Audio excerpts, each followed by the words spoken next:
saacadu markay ahayd 10kii barqanimo ayaa waxa la soo qabtay nin lagu magacaabo deeqo aad arkaysaan deeq la yiraahdo magaciisa ninimo uu ku sheegto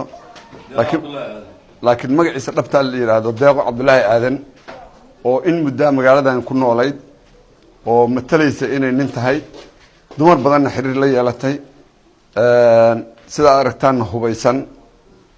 oo magaaladan muddo badan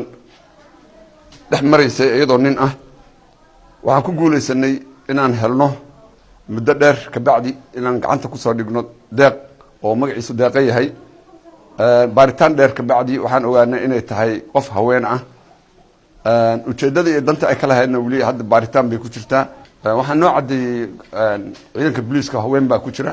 baaritaan ay ku sameeyeen baa waxa ka soo baxday inay tahay qof haween ah waxani waa waxay u isticmaali jirtay nin ahaan oo qalabka ninkay ka dhiganaysay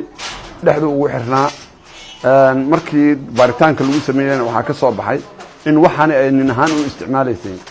iyada waa su'aali kartaan inay dumar tahay aniga hadda af jooga lama adeega iyada baa joogtaa idinta liigu soo eedeeyay oo ay jidha dumar baana qofka waxaan u watay dukaan baa leeyahay dukaankan ku waardiyaysto meel koondar qofna kuma dilaan qofna wax kuma yeelo gabadhan gabar cunug iyo ayadoo nafteeda haligaysa baan gurigeyga keenaan